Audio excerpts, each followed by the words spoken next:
السلام عليكم ورحمة الله تعالى وبركاته.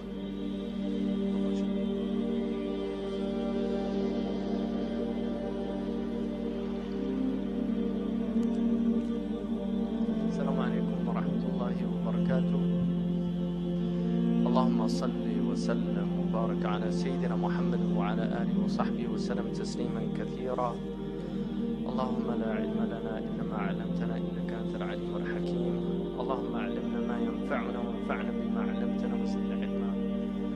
اللهم افتح علينا فتوح العارفين وارزقنا توفيق الصالحين، ولا حول ولا قوة إلا بالله العلي العظيم. وصل اللهم على سيدنا محمد وعلى آله وصحبه وسلم تسليما كثيرا، والحمد لله رب العالمين.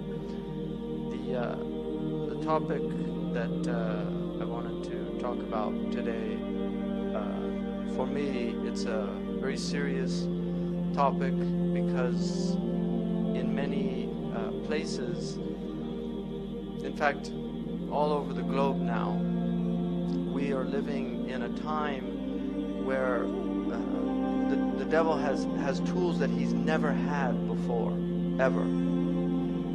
For the first time in human history, you can backbite when you're alone because you have a cell phone and you can just call somebody up and start backbite. It used to be if you were alone, you couldn't backbite or do namima or do these things. But now you can backbite on your chat room.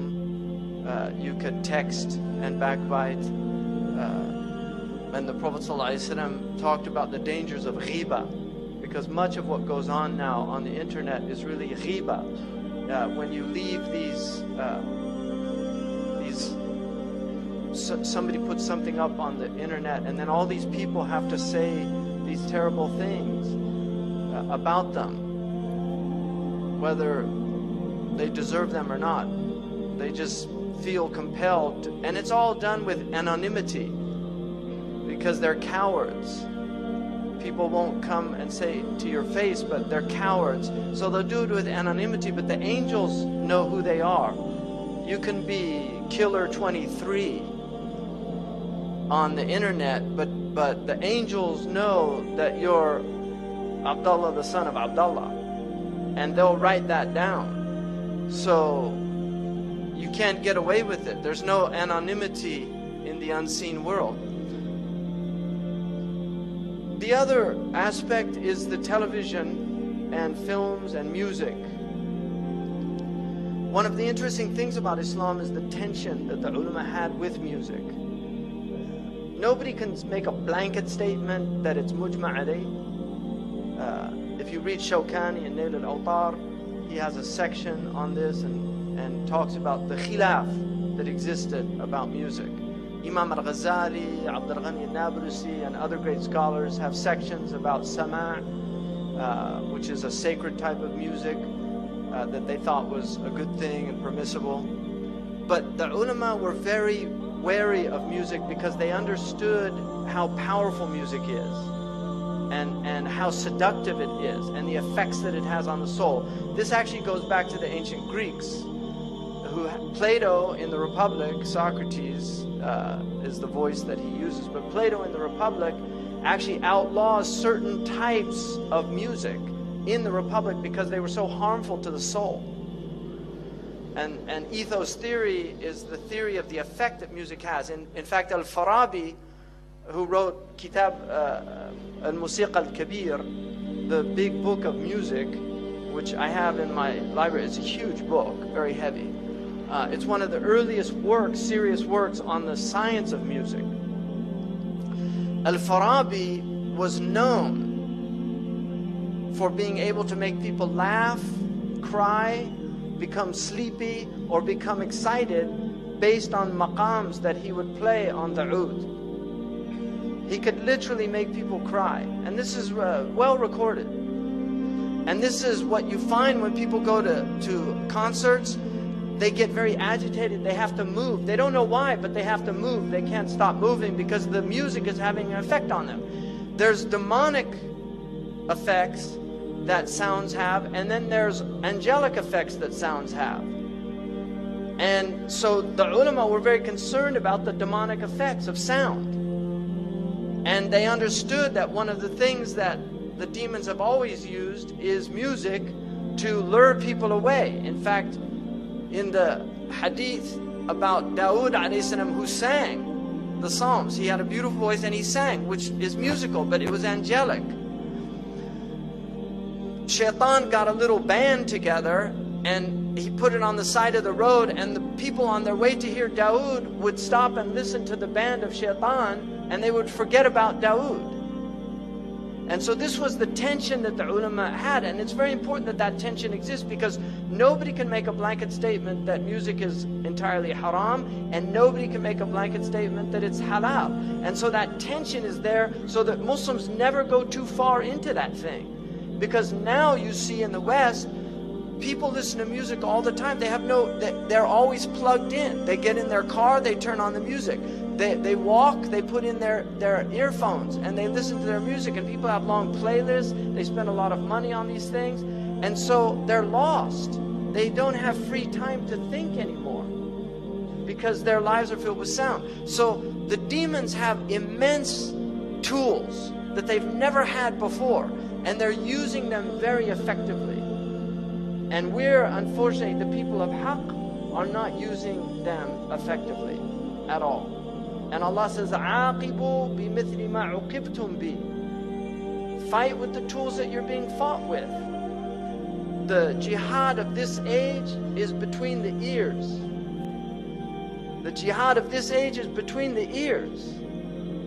Because this is the battlefield, is the mind of human beings, and by extension, the heart.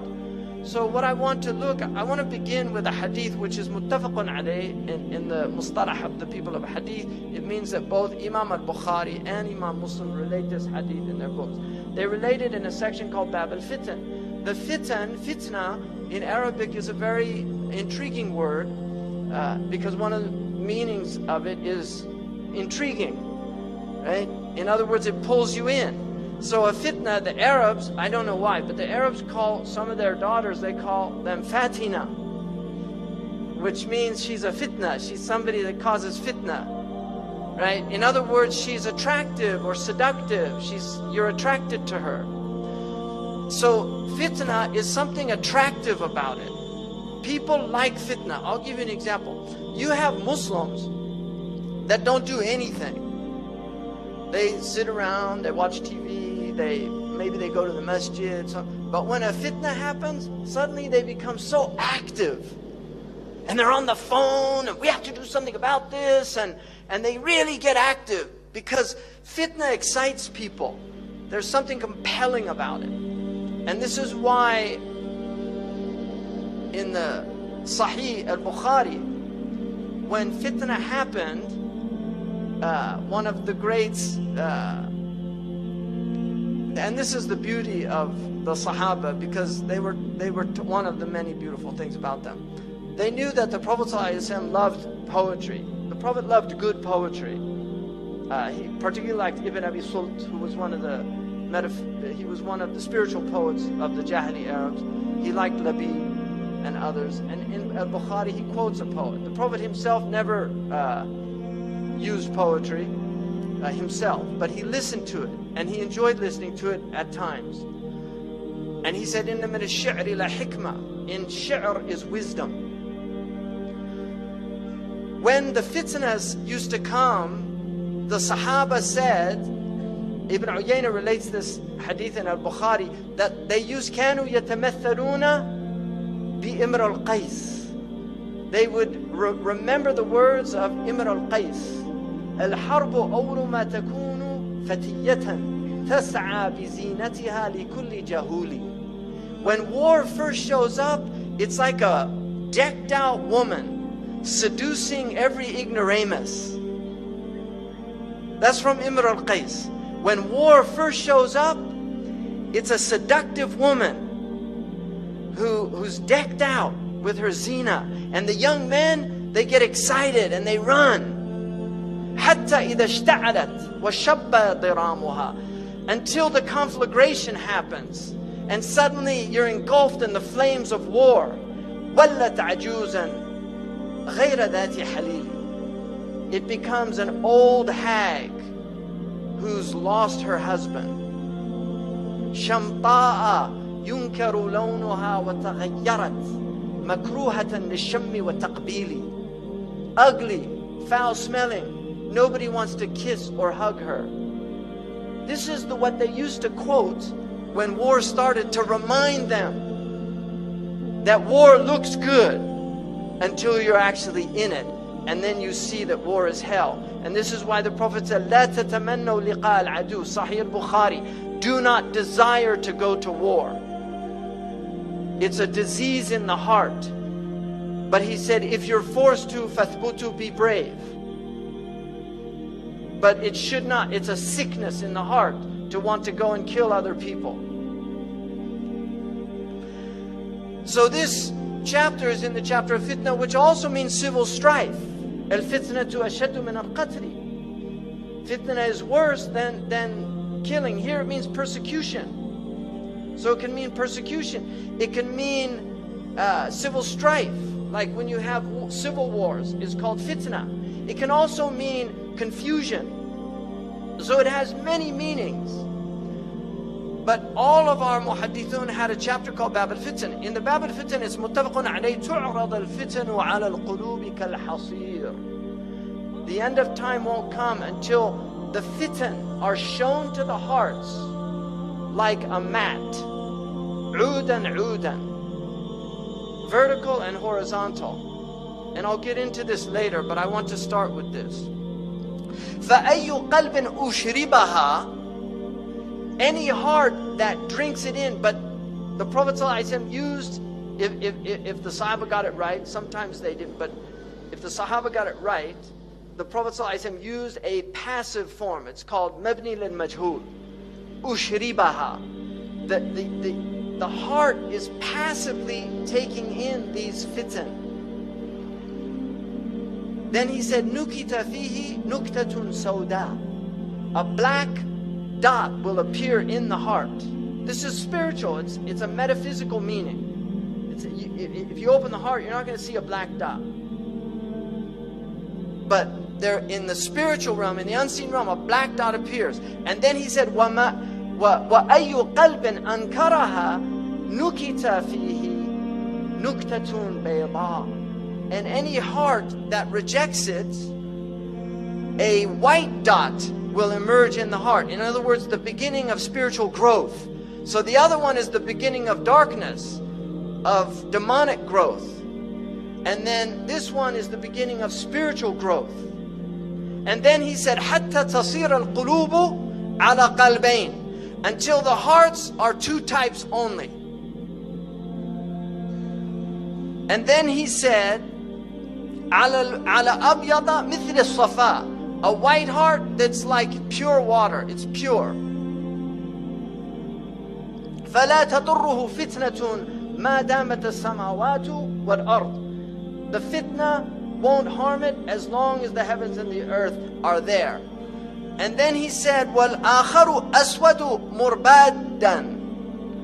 Black, but it goes little by little, it becomes black. Murbad, irbadda in Arabic means to change color, shay'an fa shay'an. تغير اللون شيئا فشيئا. It means to change over time. And this is important, because this is how the darkness gets in the heart, and it grows until it's completely black. Kalkuz mujakhiyan, like a container that can't carry anything, everything spills out. In other words, goodness spills out of it. It won't contain anything. And then he said, لا يعرف معروفا, it won't know what's good. ولا ينكر منكرا إلا ما أشرب من هواه. It won't know good and it won't reject evil. So it won't recognize good and it won't reject evil. It becomes relativistic, nihilistic. Everything is relative. It takes in everything. إِلَّا مَا أُشْرِبَ مِنْ هَوَاهُ. It only sees what it has passively taken from its hawa. And so what I want to do, Bismillah ar-Rahman ar-Rahim. This is called the devil's traps. And I want to look at these things. Every Muslim begins by reciting the Quran, أعوذ بالله من الشيطان الرجيم. Why would you begin that when you recite the Quran? Because the Quran, you will go astray with the Quran if the devil is influencing you. You will go astray with the Quran if the devil is influencing you. Every sect in Islam went astray based on verses in the Quran that they misinterpreted. There is no sect in the history of Islam that didn't use the Quran as proofs for its deviation. And this is because Shaitan, Ahmed Zarruq, in his Qawa'id says, no haqiqah, no reality comes into the world except it's met with its opposite. Some demonic opposite of that thing. So marriage comes into the world, it's met with zina. Clarity of mind comes into the world, it's met with confusion. And then he said, or if that doesn't work, then to pervert the reality and deviate the reality from its intended purpose. Allah subhanahu wa ta'ala says, Ya ayyuha alladhina amanu, la tattabi'u khutuwat ash-shaytan, or khatawat ash-shaytan. Don't follow the progress of shaitan. You see, shaitan will lead you by istidraj. He will take you step by step. This is the irbad, that you go shay'an fa shay'an. He doesn't come with all his khubth all at once. He comes slowly. I once asked my father, do you think people sign a devil's contract with a piece of paper? He said, no, it's a long series of negotiations. You compromise your values, like George Bernard Shaw, when they say that he met a woman and he asked if she would go back to his hotel with him for £1 million, £1 million. And she said yes. And then he said, what about 20 quid? And she slapped him and said, what kind of woman do you think I am? He said, we've already determined that, now we're haggling. Once you compromise your principles, then that's it. So you just do it slowly. The first time you don't take a bribe, but then you start thinking about it. I could use that money. Then the next time the bribe's offered, you take it. This is how it works. So Allah says, don't follow the khutawat al-shaytan. وَمَنْ يَتِّبِعْ خُطَوَاتِ الشَّيْطَانِ فَإِنَّهُ يَأْمُرُ بِالْفَحْشَاءِ. He's commanding you to do foul things, وَالْمُنْكَرِ, and things that are naturally rejected by fitrah. Your fitrah rejects them. وَلَوْلَا فَضْلُ اللَّهِ عَلَيْكُمْ وَرَحْمَتُهُ مَا زَكَى مِنْكُمْ مِنْ أَحَدٍ أَبَدًا. And had it not been for Allah's grace and His mercy, none of you would have been purified. Because the purpose of your life on earth is tazkiyah. If you follow shaitan, he will corrupt your heart. By rejecting shaitan, you're purifying your heart. And this is tazkiyah, and this is our religion. قَدْ أَفْلَحَ مَنْ زَكَّاهَا وَقَدْ خَابَ مَنْ دَسَّاهَا يَوْمَ لَا يَنْفَعُ مَالٌ وَلَا بَنُونَ إِلَّا مَنْ أَتَى اللَّهَ بِقَلْبٍ سَلِيمٍ.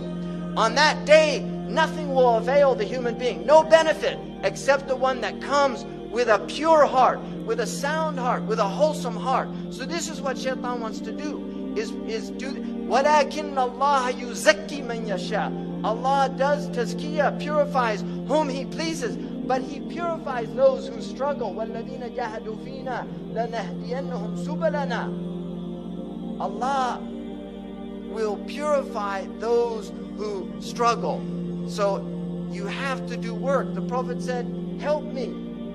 One man said to him, Ya Rasulullah, intercede for me on the day of judgment. He said, help me by doing a lot of sujood and give me some portion of your night to help me. In other words, you're going to get into Jannah only by the grace of Allah, the rahmah of Allah. But you also have to work. We believe in faith and deeds. We believe in faith and deeds. Even though Iman is tasdeeq, وَفُسِّرَ الْإِيمَانُ بِالتَّصْدِيقِ. Iman is pure belief, and anyone who simply believes, even if they never did any good in their life, eventually will get out of the hell, according to the hadith in Sahih al-Bukhari. But we believe in faith and deeds because faith has burhan. A sadaqatu burhan. Charity is a proof of your faith. Prayer is a proof of your faith.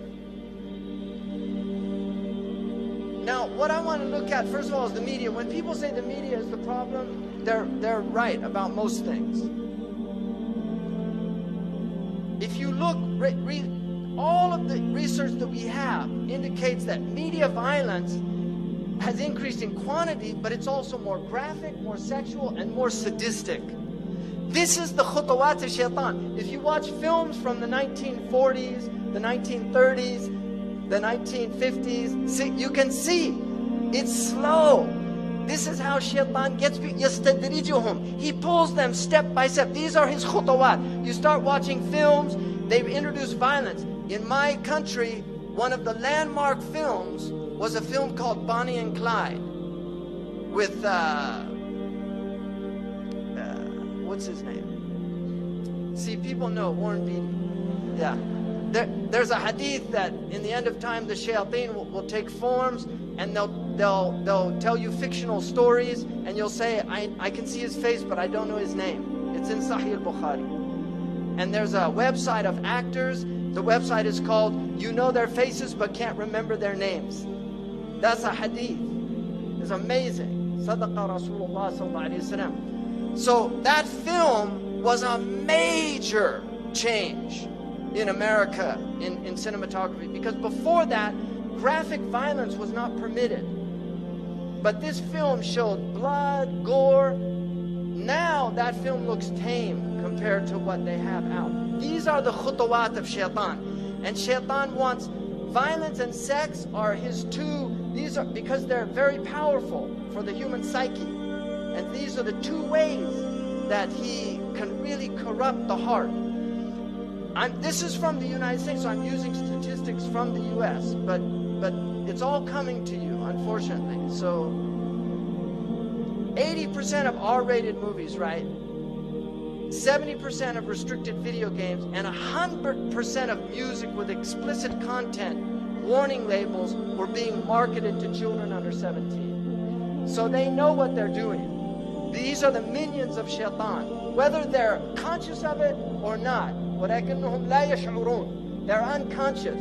If you say, لَا تُفْسِدُوا فِي الْأَرْضِ قَالُوا إِنَّمَا نَحْنُ مُصْلِحُونَ. We believe in freedom of speech, we believe in artistic expression, we're not sowing corruption. No, they're the corruptors. أَلَا إِنَّهُمْ هُمُ الْمُفْسِدُونَ. But they're unaware. So many of them are literally minions. By the time the average child in the United States is 18 years old, they will have seen 200,000 acts of violence and 16,000 murders. What do you think this is doing to the psyche? Why do you think America is such a violent country? Seriously, there are other reasons. This is one of the reasons. We have a history of violence in the United States. But our children have been programmed to be violent. Media violence is especially damaging to young children under 8 because they cannot easily tell the difference between real life and fantasy. The American Pediatric Association warns that children should not see any television now. This is a protocol from a few years back. They shouldn't see any television before the age of 3 because of the effects they know that it has. That was actually a compromise because the evidence shows that they really shouldn't be seeing any television while their brains are developing. But these are compromises because the television industry is so powerful. And if you don't think industry has an effect on medicine, just look at the food pyramid. Because the food pyramid in the United States was changed because of the dairy and meat lobbies. Because they warned people about dairy and meat. So they got it changed. So industry, medicine is in service of industry. It's not medicine in service of humanity. It serves industry. They know, Scientific America proved that television is a low-grade addiction. People become addicted to television. It's like tea, you know. I mean, I always say, what's the problem with tea? I don't feel addicted. I've given it up so many times, right? So those low-grade addictions are real. Tea is a low-grade addiction, but as an inveterate tea drinker, I can tell you it is very hard to give up tea. I was corrupted by the English because I lived in England, and every day they would have tea. I started having tea. Before I knew it, I go back to America where they don't drink tea, they drink coffee, but I wanted tea, right? I have Irish roots. The English, you know about the English. Malaysia knows. You know, they say monkeys know how to speak, the orangutan. They say that they can speak. Like the orangutan, they speak Malay in the jungle, but they knew that if they spoke, the English would put them to work. So they just pretend not to.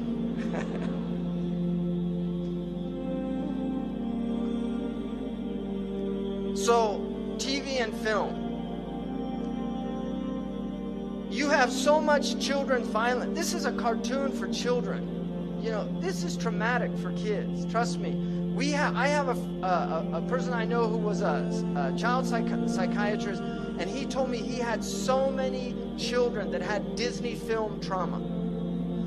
Every single Disney film has a dead mother or a mother who dies in the film. Why do they do that? It's traumatic. They know what they're doing. Disney is an evil empire. And this is not a joke. Disney is an evil empire. And why does Disney spread this global message out to turn little girls into princesses? We don't want, all you need is one princess in a country. Or maybe, okay, you have 9 sultanates, so you have to have more. But you don't want a lot of princesses in a country. You want women that will serve, that will work, that will do things. They don't expect everybody to do it for them. And I know the sultanas here serve and do things. That's true. But the Disney princess is served. And all the children are little warriors. So they have this violent attitude in their film. I mean, look at this. You know, it's just unbelievable.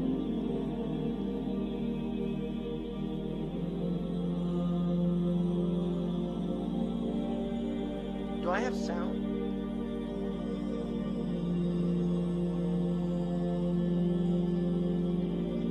I put it. Where's the sound? Hello, Earth. So good to see you. Seeing me. We know you find TV irresistible. And Hulu. Yeah. Now follow me. Below the curtain. To the Hulubratory, where we make the irresistible irresistibler. They killed Kenny! You are correct, sir. And our latest silver bullet, Hulu Plus. Full seasons and full series runs of your favorite shows in your new favorite place. Everywhere. You see, this is your brain on TV. This is your brain on Hulu. So close. And this is your brain on Hulu Plus. And this is your brain with a little sprig of it. Hulu Plus. That's hot. An eviler plot to destroy the world. Enjoy. You know, people think that's a joke. Trust me, that is no joke. That's Iblis. I mean, the thing about Iblis, he has fun. He really enjoys this show. He enjoys making fun of us, just laughing at us. What are you going to do, give up TV? That's what he says in one of those ads. It's not a joke. 2 out of 3 Hollywood films released in 2001 were rated R. And I'll tell you something about R rating today. Khutawat al-Shaitan. In the 1960s, these films would have been rated X. But this is the khutawat. People have become used to the violence and the sex. And so films that would have gotten an X rating in the 1960s are now rated R. And now PG-13 is what used to have an R rating. This is the average time spent watching television, 5.11 hours in the United States every day. Black Americans, more than 7 hours a day. White, 5. Hispanic, 4.35 because they're out working, right? And then the Asians, 3.14 because their tiger moms won't let them watch TV. 99% of households that possess at least one TV. My wife can testify this. I once got a call by one of these people doing a survey, and he said, how many TVs do you have in the house? And I said, I don't have any. He said, come on. I said, I don't have any. He said, none? I said, I don't have a TV. And then he said, you know, I've been doing this for a long time. I've never, ever had a call where they didn't have a TV. So that was kind of a 2.4 TV sets in the average U.S. household, right? Because some have 5, some have 1 in every room. 56% of Americans who pay for cable TV, 49% say they watch too much TV. Amazing. 34 hours per week over the age of 2 spent in front of a TV. 24 hours per week, 2 to 11 spent watching TV. 54% of 4 to 6-year-olds who, when asked to choose between watching TV and spending time with their fathers, preferred television. Average American youth, 900 hours in school, 1,200 hours watching TV. Right? By the time they get out of high school. It's amazing. And then they wonder why our country's become, you know, I mean, we don't, in none of the indices we lead anymore, right? The U.S. We already saw there's 200,000, 16,000 number of 30-second TV commercials seen in a year. And you know what they call these? Now an important message from our sponsor. Message in Arabic is risala. This is the real reason they want you to buy and consume their goods, because it's a consumer civilization. Cartoons are very serious. This cartoon was done, it's for adults. The man that does this cartoon, literally, he's an atheist, doesn't believe in anything, makes fun of everything, cynicism, everything's a joke. Kids watch this show. It's a very sophisticated show. This is all about ghosts and demons and the occult. The Scooby-Doo has all these occult themes in it. And then you've got, here's the father of the family, right? Homer Simpson. And there's his relationship with his kid, right? The level of violence during Saturday morning cartoons is higher than the level of violence during prime time. You've got all these cartoons here now, and your kids are growing up on this crap. And you really have to think seriously, garbage in, garbage out. You have to think seriously about what's being done to your children's minds if you're letting them watch TV. There are 3 to 5 violent acts per hour in prime time versus 20 to 25 acts of violence on Saturday morning.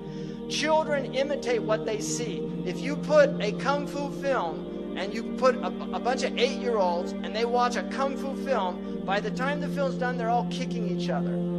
Right? It's a simple fact of life. Music is another area.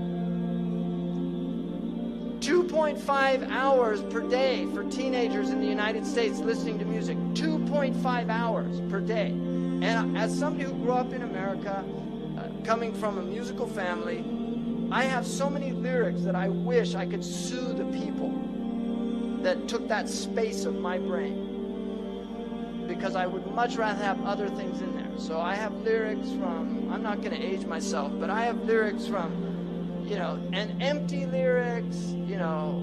So, I mean, some of them were interesting, but not very many.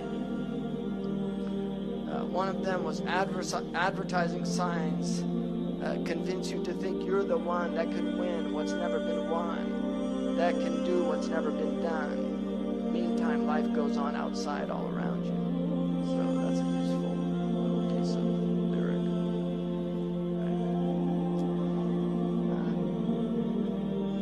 Right. 1 in 3 popular songs now contain explicit references. Khutuwat, you see, songs used to be like, if you go back to the 1960s, I mean the 1940s and 30s, listen to the songs. Don't, but I can tell you, they were innocent lyrics, mostly innocent lyrics. Some of them had subtle things, but people couldn't work them out unless they were sophisticated. But most of them were just simple lyrics, right? Even in the 1950s, you know, you ain't nothing but a hound dog, you know, right? Crying all the time. Came in late last night, about 10:30. that gal of mine would let me in, move it on over, move over a little dog because the big dog's moving in. You know, he's in the dog house, right? I mean, these are the type of lyrics they had. You know, or teach your children well, their parents' hell did slowly go by. You know, don't ever ask them why. If they told you, you would cry. Just look at them and sigh and know they love you. That's about parents. You know, sometimes you get bad parents. Just know that they still love you, even though they're lousy parents. You know, those are the kind of lyrics. Now, you can't even listen to the lyrics because they're so disgusting, right? They are so filthy. And Fakhruddin al-Razi, in his commentary, says about the verse in the Quran where Shaitan is threatened that, you know, that you will try to seduce them with your voice. He says by giving them foul lyrics that their children will memorize and repeat. That's in Mafatih al-Ghaib. That was in the 13th century. So what are we doing now? This is the khutuwat of Shaitan. He's taken people by degrees. America used to be a relatively moral country. It used to have moral values. People used to go to church. They believed in God. They didn't use drugs by and large, right?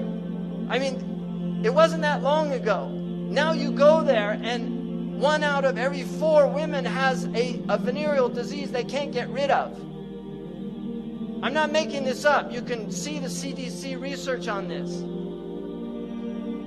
Right? HPV virus it's a major problem in the United States, causing cervical cancer, genital warts.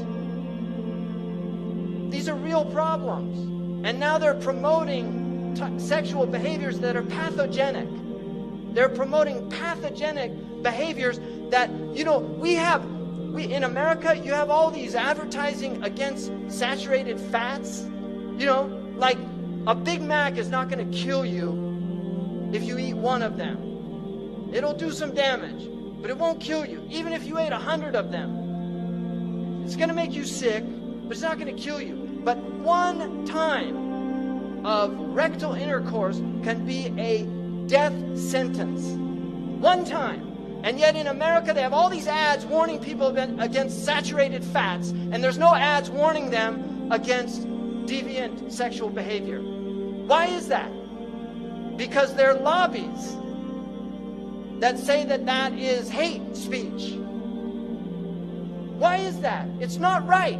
You should warn young people that you can get a venereal disease that you'll never get rid of. And as somebody who worked as an RN, I worked 2 years with a gastroenterologist. I saw firsthand the effects of rectal intercourse. And this is why it's prohibited for males on males or males on females. It's haram in our religion. It's not about homosexuality.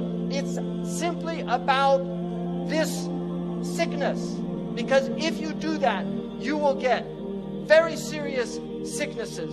You will get, your sphincter loses its control. One of the things, a miracle of the Prophet, is he said that the people of Lut, they couldn't control their wind in their majalis. It's in the hadith that they used to pass wind because they lose, the sphincter is no longer doing its function because they've ruined the function by doing something that was never meant to be done. But they don't teach people this. They say, oh, it's normal, embrace yourself.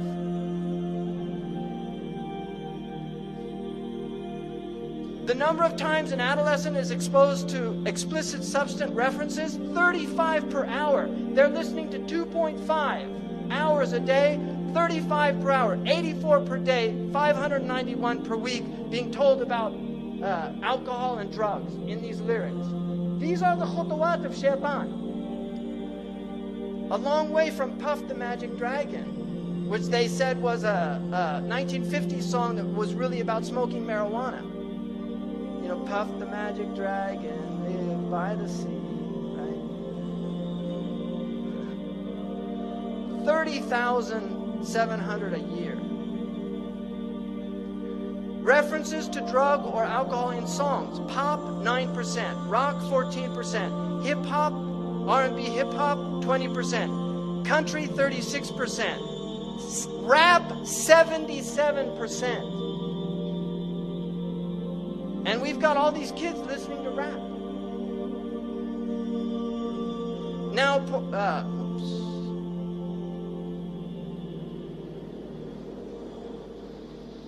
The effects of video gaming. This is one of the big plagues on our civilization. I'm talking about global civilization. This is a multi-billion-dollar industry with massive resources and power now. This is incredibly harmful. It's people die from this. There was a Japanese boy who gamed until he had a heart attack. People die from this. It's true there are only a small number of people that are going to get addicted in that way. But this is what Islam is, a rahmah to people. So it prohibits things that are harmful. Anybody who studied fiqh knows there's a section on bi'. It's prohibited to sell alatul lahu. It's haram to sell games. You can make your own games, you know, like play games, children play games, rocks and stones. Little kids, they don't care what you give them. But to sell things and make money off lahu is prohibited in our sharia. Nobody talks about this anymore. They just think, oh, you can just go and do this and it doesn't matter. You know, this is what's happened to us because Shaitan has taken us by steps.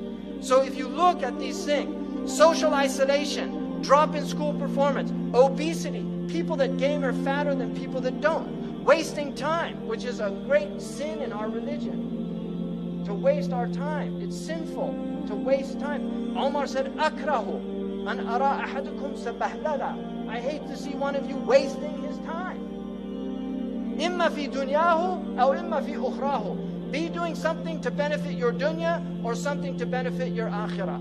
But don't just waste your time of no benefit. And people say, oh, but brother, this is good for dexterity skills. I want to be a surgeon, and it actually teaches you eye-hand coordination. It's going to help me.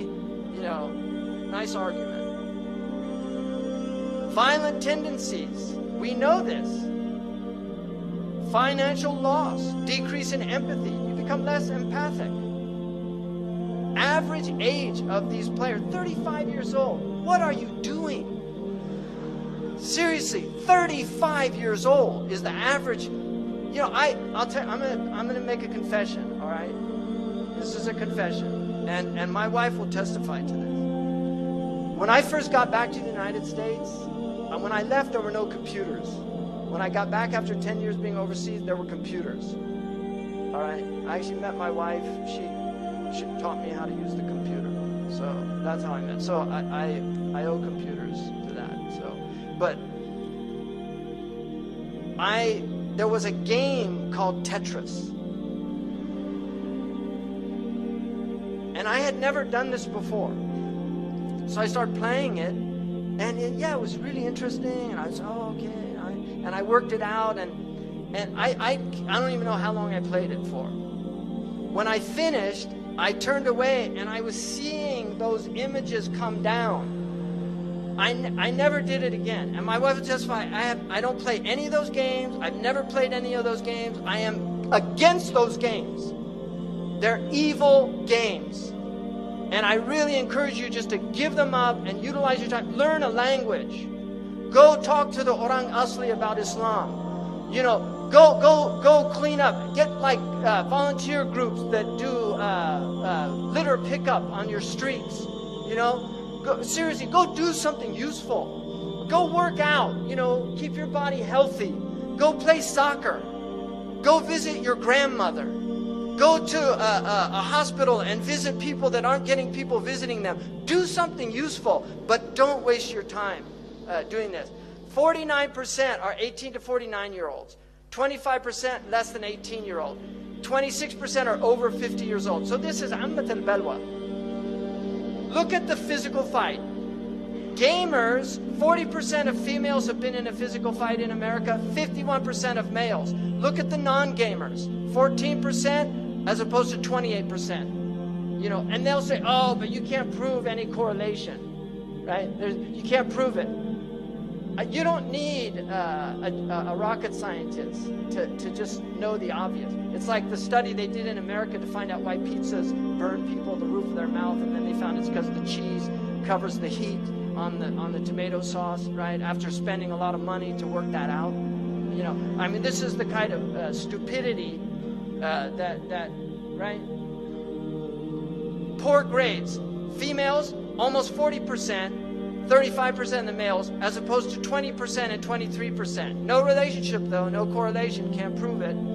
Damaged property, 15% of the gamers, 23%. This is people going out and damaging property. In other words, delinquency. 5% of females, 10% of males, which is still high, I think. 89% of top-selling video games contain violent content. Half of it is of a serious nature.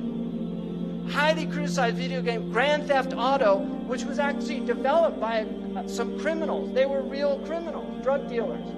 They came up with this idea. You get points by killing policemen. And then they wonder why all these, violence towards police, right? And then the police react. It's a two-way street in America.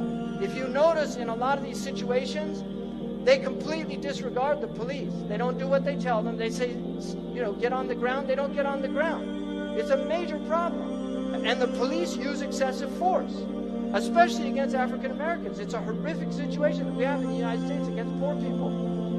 These police forces, and now they're giving them commando equipment. They look like they just got off the desert war, right? They have tanks in small towns in America. Shaitan gets you little by little, step by step. We used to have policemen that didn't carry guns in the United States. England used to have policemen, they didn't carry guns. They called them bobbies. You asked them a question. Right? Now they have Uzis or whatever they're using. They don't use Uzi. I don't know what their gun is, what their weapon of mass destruction of choice is in England. The game grossed $300 million in the United States by the end of 2002. Now we're in the billions. It was banned in Australia. Good for them. Good for the Aussies. Look at this industry.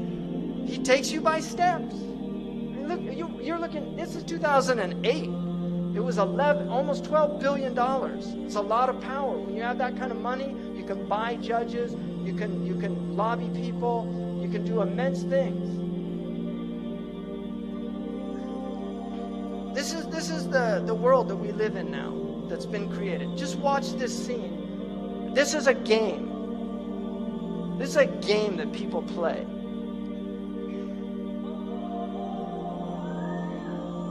See, don't let your kids Parents watch are going to buy children games like this.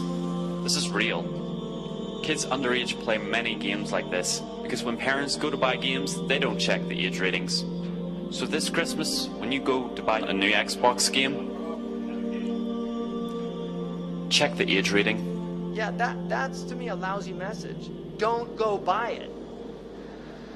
That's the real message. Don't buy it. Forget the age rating. So now we're going to get into where this is all coming from. This is a book from the 15th century. It's a picture of the devil, and this is something, Muslims used to sometimes depict things. Kitab al-Burhan. But I want you to look at his hands. You see this sign? I don't even want to do it on film because people will take a clip and then have me in one of those pictures doing that sign. It's an evil sign. Don't do these signs, right? And kids watch Spider-Man and then they want to do the sign because Spider-Man does it, right? And you don't want to be a Spider-Man, right? You want to be a human man, right? Not an arachnoid, a humanoid. These signs, even this one, which I don't like doing, but that sign, Muslims should not do that sign. That actually comes out of magic. These are signs that were, they're magical signs. We have no symbols in our religion. Even the crescent and the moon is a Seljuk tradition. The Prophet ﷺ had no symbols in his religion. It's one of the miracles of our religion. We do things in cultures. This is urf, where you greet people. Even some of the ulama considered waving to be makruh because they said it was isharat al-nasara. And you see this in the books. That for me is a little extreme. I don't follow that. But that was my point, is they were very cautious about these symbols because they know these symbols have meanings. This is why gangs do all these symbols, right? Because this is demonic stuff. So that is a very important symbol. Now this is what they worship, these Satanists, Baphomet. If you notice, he's androgynous. So it's a male-female mixture. Also making these signs. You see the signs he's making using this sign because 11 is the devil's number. Because 11 is 1 beside 1. And you will notice that in their numerology they use 11 a lot. And they like multiples of 11. 11, 22, 33, 66. They like these multiples. Imam al-Ghazali says in their magic, they know the secrets of numbers. And so they use numbers. The Prophet ﷺ, when they used magic on him, they blew on 11 knots. 11 uqda. And this is why the Mu'awwidhatayn has 11 ayahs, because it protects against their magic. So this is real stuff, people. I'm not making this up. This is real stuff. You either believe it or you don't. And if you don't, it's at your own peril. But this is real stuff. Sihr is a reality in the world, and people practice magic. And one of the practices is through the eyes, seducing the eyes in television and spectacle. It's the sihr of the ayun. You can see Madonna imitating here Baphomet, right? Because she's one of them, and she's a numerologist. She is a numerologist. She practices numerology. This is Lady Gaga, that everybody's gaga about. People tell me, you know, oh, you've got a lot of followers on your Twitter or something like that. I don't even know. I did Twitter one time and regretted it. But people said, and I said, to me that means nothing. Lady Gaga's got tens of millions of followers. So the devil has plenty of followers on Twitter. It means nothing. We want to be on the account with God, right? We want to have the angels following us, pleased with us, happy about what we're doing. Now, Maleficent, you could see Disney, they used to have films where the witch was evil, and now they entice them. This is the fitna. They make a beautiful, see, they used to make them old hags. If you see the old film, the witch was an old hag, but we get them by degrees. Now they take somebody that many people consider a very beautiful woman, and they put her in Baphomet's mask, and then it becomes seductive. He takes people by degrees. I mean, what is this? Why are they doing this? Why are you wearing horns? We're human beings. We're not demons. And then you can see these signs. Why do they use these symbols? Now this man over here, LaVey,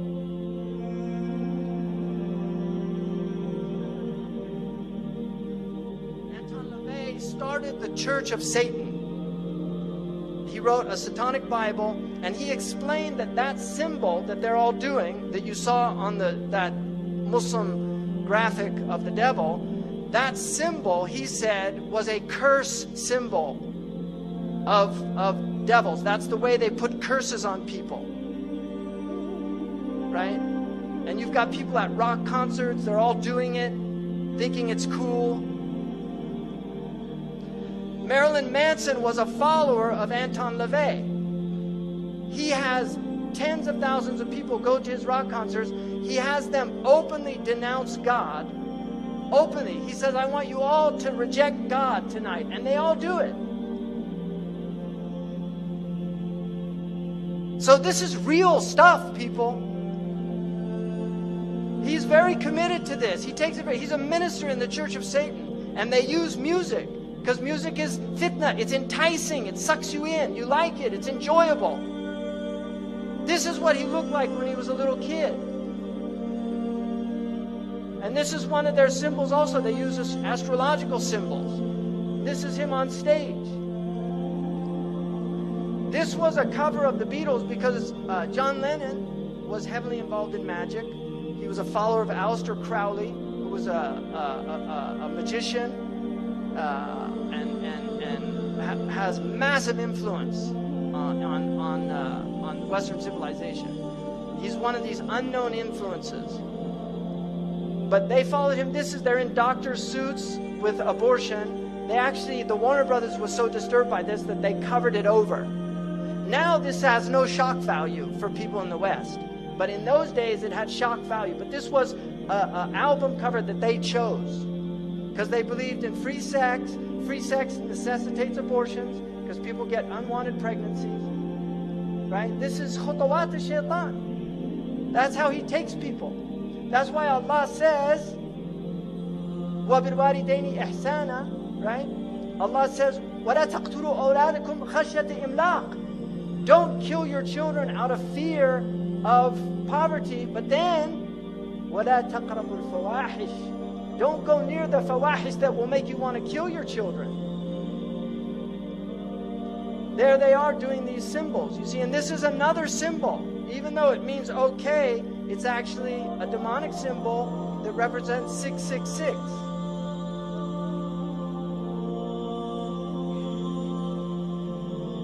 There you can see in the background doing the symbol, the Masonic hand. This is a Masonic symbol. When you see them doing that, it's a Freemasonic symbol. The number 23 in numerology is one of their numbers.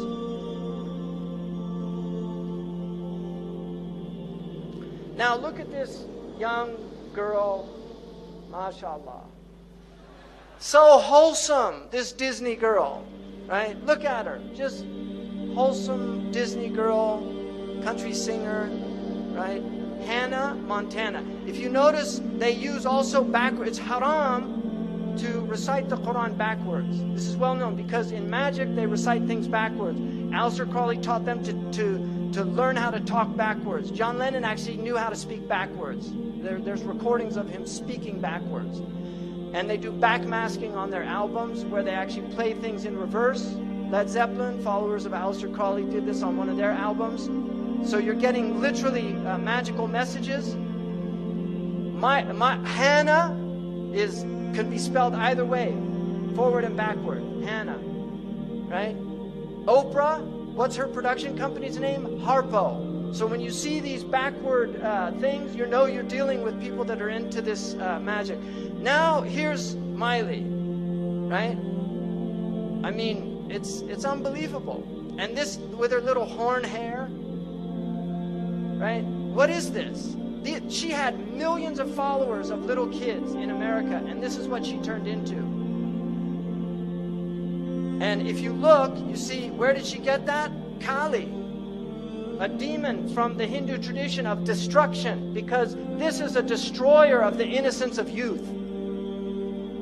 She has literally, she's possessed by Kali. And she couldn't stop putting her tongue out. She was even asked, why do you do that? She said, I feel compelled to do it. Because this is who's really moving things around, Kali, a demon. And we believe in demonic possession, people.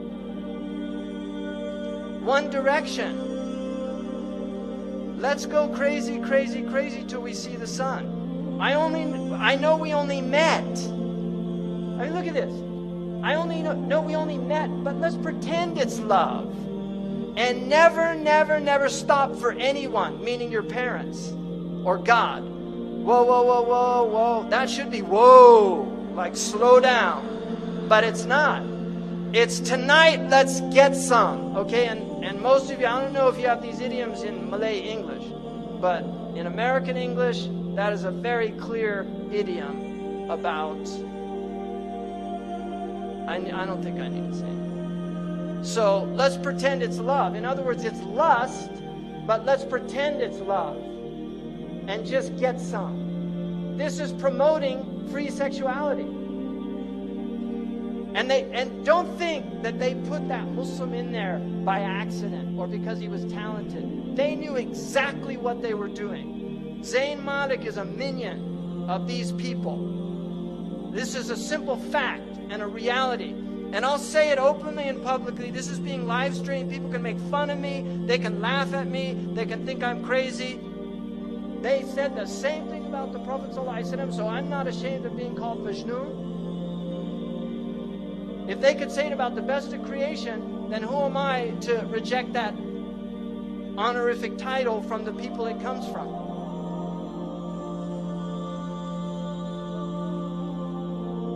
Channeling, the act or practice of serving as a medium through which a spirit purportedly communicates with living persons. That's the definition of channeling. A lot of these actors believe in channeling. So they actually invoke spirits. Ladies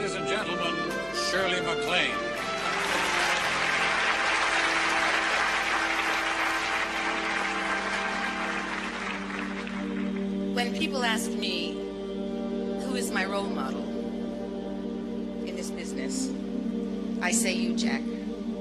I think why you're my role model has to do with the way you relate to vanity, or the lack of it. I mean, I have to tell you, I just adore the fact that you don't care how you look. I adore how you commit to the part. You don't care about your little bald spots. You don't care about your stomach. Remember that wonderful stomach.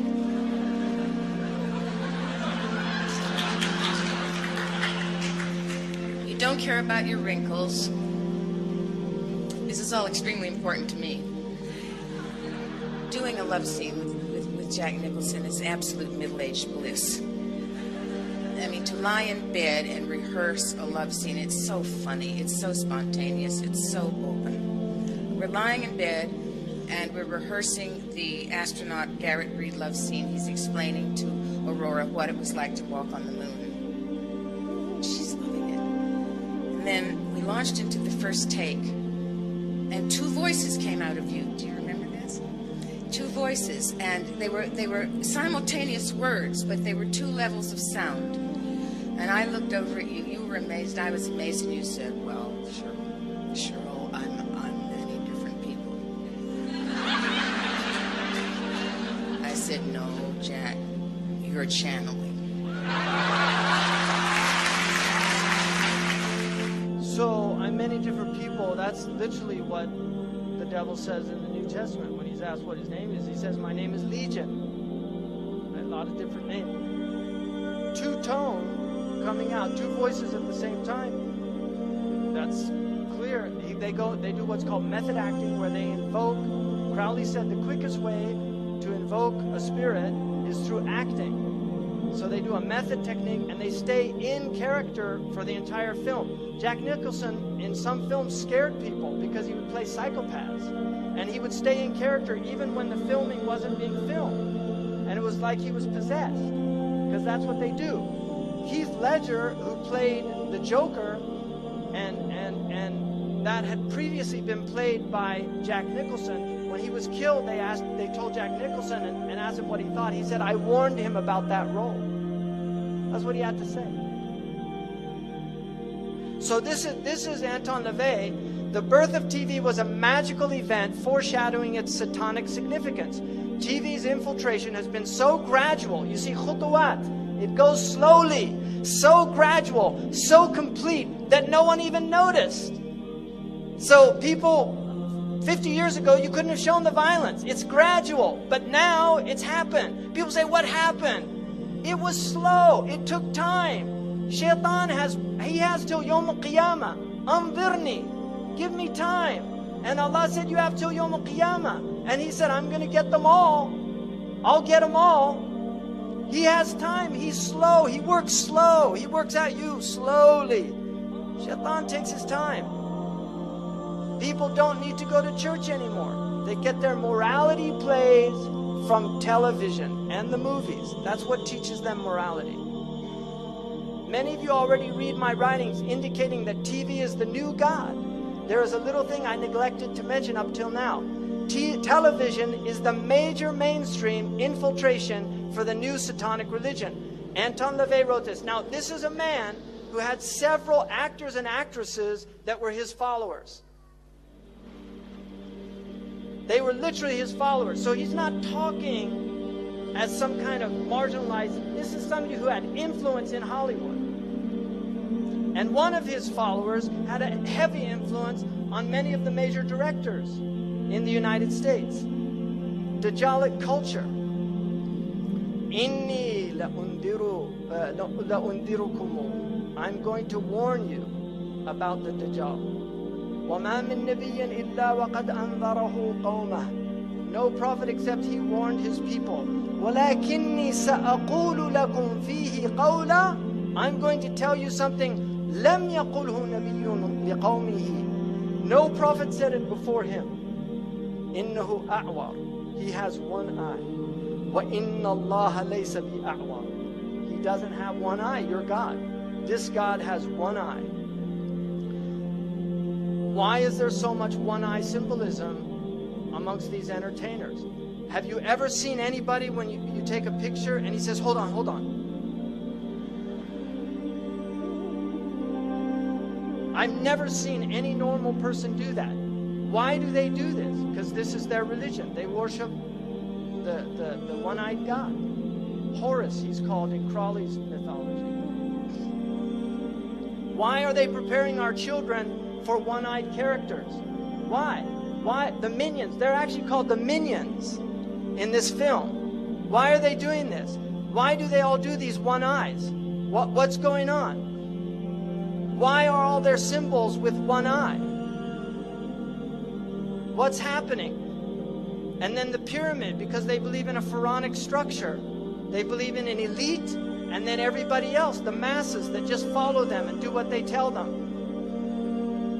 And this is Crowley doing the 11. That's the 11. And there's one of his minions saying, do what thou wilt. Because that was Crowley brought a book that he said was given to him by a spirit in Egypt. And it's called the Book of the Law. And he said the only law is do whatever you want. There's no more rules.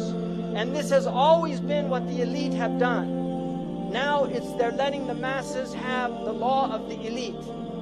This is what the elite have done. They don't believe in morality.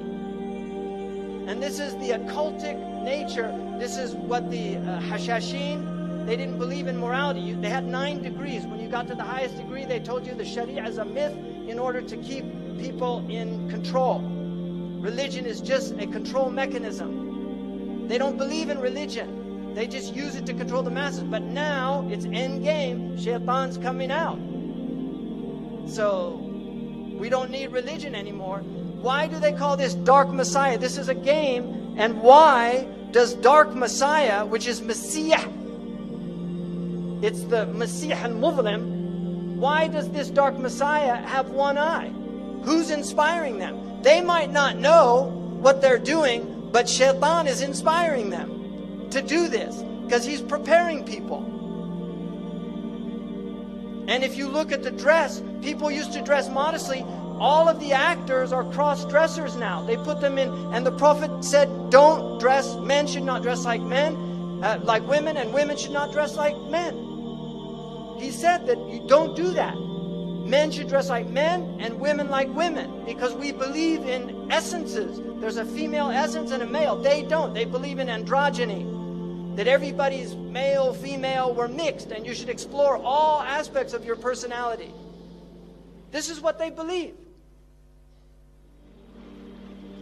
And so they have cross-dressers, right? And these are the minions that they have that carry on this work. This is one of the most destructive aspects that Shaitan now has. This destroys families. It destroys your heart. It will put out your inner eye. You will not be able to have any spiritual experiences. Your heart will become like that mujakhiyan, what the Prophet ﷺ said, a vessel that can't carry any good. Because this is all hawa. And porne in Greek means prostitute. One of the tribulations is the faces of prostitutes. People that Allah, there are people that are punished by giving them the tribulation of looking at the faces of prostitutes. And this is basically anybody who's in these films is a prostitute. Male or female, they're selling their bodies. Look at the stats, people. Look at the Muslim countries. This is the searches per capita. Look what's happening to us. And then you're wondering why we're being, why this punishment is coming down on us. What's happening to our people? How has Shaitan been able to do this? Because we forgot. We left all the protection. We left the awrad. We left the wird of the Quran. The ahraz that the Prophet gave us to say every morning and evening. We're supposed to say these things. There's evil in the world. You're supposed to seek protection from it. We're supposed to protect ourselves, guard our hearts. This thing is a precious thing. It was created to know Allah. It wasn't created for these things. And Islam is a pure religion. The Muslims that migrated out of India called it Pakistan. The land of purity. Muslims are supposed to be pak. They're supposed to be tayyib. The Prophet said, "At-tayyibun lit-tayyibat." This will corrupt the heart. It will make it aswad mirbad, black. Internet websites, 4.2 million, 12% of total websites. Pornographic pages, 372 million. These are sound stats. Daily pornographic search engine requests 68 million.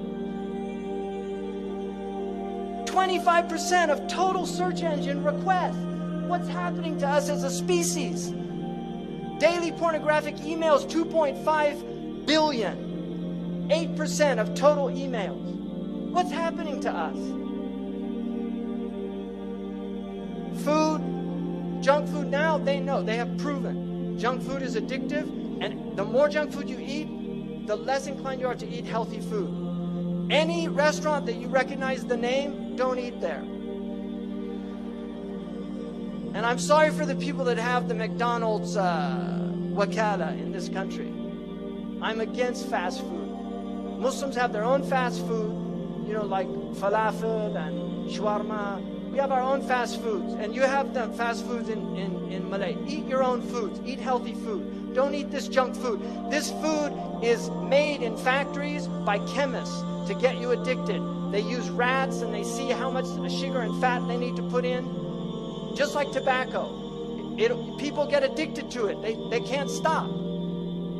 So avoid any of these restaurants. Look at these poor children. It's a crime against our children to feed them this junk. Allah always says with halal, tayyib. Always. Now we know the meaning of that, because at the time of the Prophet, the food was pure. They interpreted it to be economic, to not buy it with haram money. But now we understand another dimension of it. And zaman yufassir al-Quran, like Ibn Umar said. Time is what interprets the Quran.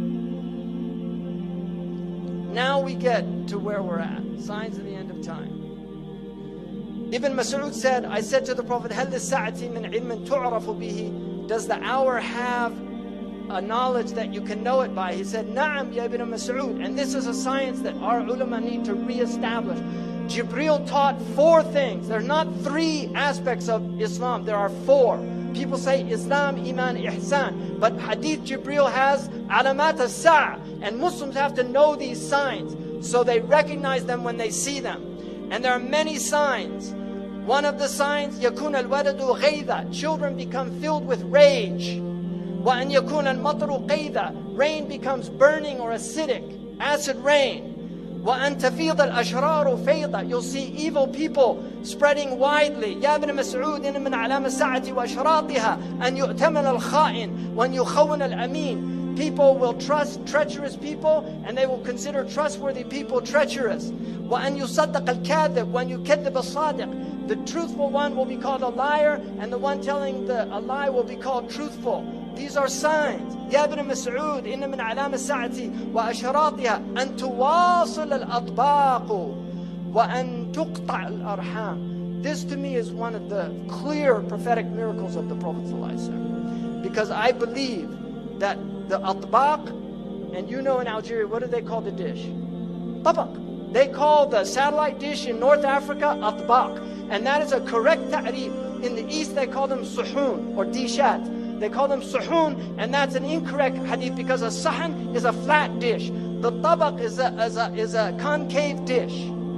And so atbaq is the correct meaning. And the Prophet used the very word that's used for satellite communications, muwasalat. He said tuwasal al-atbaq, that the dishes will be communicating continuously, and people will sever their family ties. In other words, people will stay home and watch television on satellite dish, and they won't go visit their neighbors.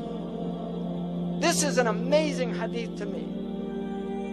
Ya Ibn Mas'ud, min a'lam as-sa'ati wa asharatiha an yasud kullu qabiratin munafiquha. You will see hypocrites ruling.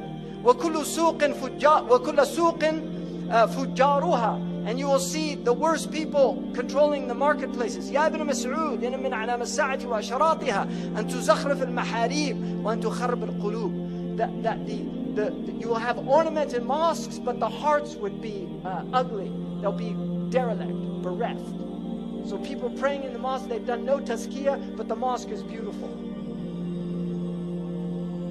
يا ابن مسعود من علامة الساعة وأشراطها أن يكون المؤمن في القبيلة أذل من النقد. The mu'min will be more humiliated than the ugly goat. Like nothing. يا ابن مسعود من علامة الساعة وأشراطها أن يكتفي الرجال بالرجال والنساء بالنساء. You will see homosexuality and lesbianism widespread. Wake up, people. This is our Prophet speaking. And he said, you will see Mirk al-Subyan, young people having massive wealth. Like Zuckerberg is a multi-billionaire before he was 30. And you will see Mu'amaratun Nisa. You'll see these movements to corrupt the women. يا ابن مسعود من أشراط الساعة وأعلامها أن يعمر خراب الدنيا ويخرب عمرانها or عمرانها. You will see the destruction of civilization. You will see the civilization of the destruction of the world. So خراب الدنيا, that will become the ta'mir. It's tadmir. People will, like blowing up mosques. This is the khilafah. The Abbasids built those mosques, and now the new Khilafah, quote unquote, is blowing them up. So you're seeing the Umran of Kharab. This is their civilization. This is what they have to offer. And you will see the destruction of real civilization. يا ابن مسعود من علامة الساعة وأشراطها أن تظهر المعازف. That musical instruments will be widespread. And alcohol and drums. يا ابن مسعود إن من علامة الساعة وأشراط. He said that من أشارة الشرط, you'll see many police. And also الغمازون, اللمازون, people mocking and making fun. Now look at all the TV shows where they just mock people. يا ابن مسعود إن من علامة الساعة وأشراطها أن يكثر أولاد الزنا. You will see many children born out of wedlock. In my country now, over 50%. Amazing. تعرض الفتن على القلوب كالحصير. Now I want to interpret this hadith. Hasir is a mattress, or a mat. It's a matrix. It's like this. It has vertical and horizontal, and it's a mat. And the Prophet said that the fitan will be shown to the hearts like a mat. Udan udan. The oud is like one of the, it has two lines, a horizontal and vertical line. Any heart that drinks it will become white. I already did that. But if you look now, this is the TV set. You see, it's a hasir.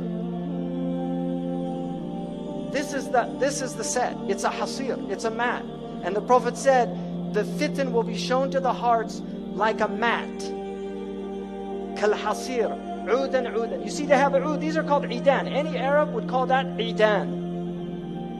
And this is what the Prophet's like. I believe, this is my interpretation, but the al-lugha tahtamiluha.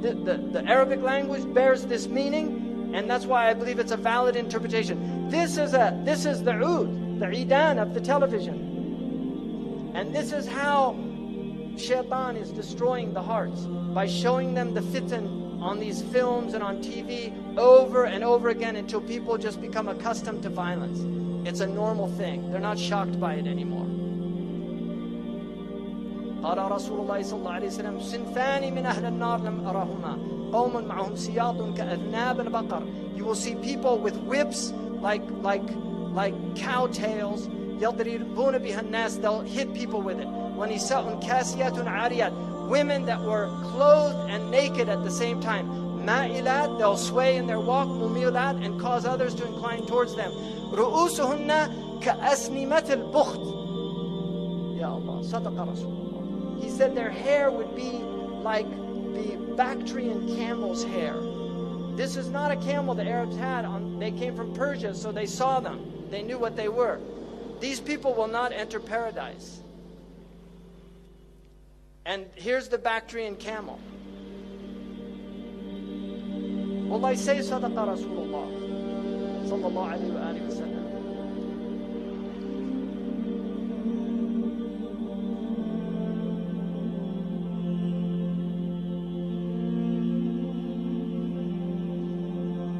La ilaha illallah. Allahumma salli ala Sayyidina Muhammad.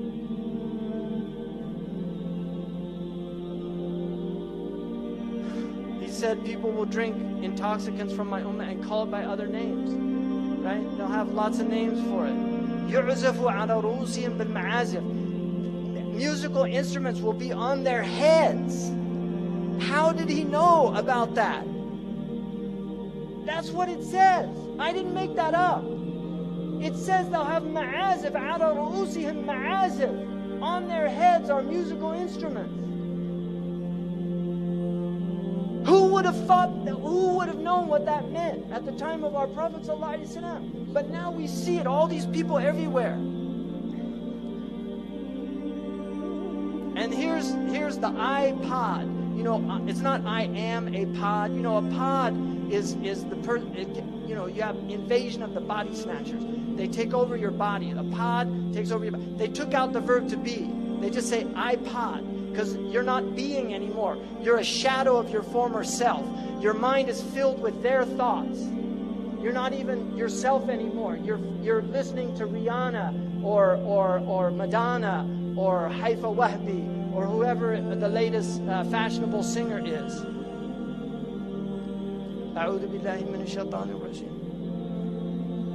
اللهم بلغ. اللهم بلغ. اللهم بلغ. يا أيها الذين آمنوا لا تتبعوا خطوات الشيطان. Don't follow his. He'll take you by degrees. He'll take Malaysia by degrees, just like he's taken all these other countries. He's taken them. They're all in fitna. They're all killing each other. The only one's happy about this Iblis. He's happy about Syria. He's happy about Egypt. He's happy about Libya. He's happy about Yemen. He's so happy.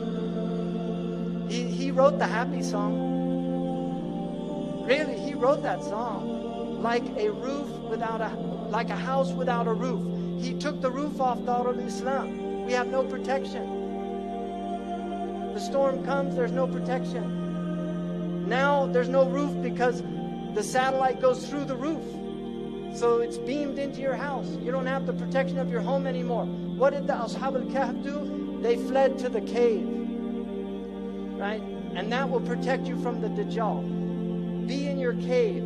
Guard yourself against these things. Your home is Darul Islam. Guard your home. Protect your home. Don't invite shaitan in. Protect your children. They're pure. They're innocent. Look at them. They're beautiful. They're ready to learn La ilaha illallah Muhammad Rasulullah by fitrah.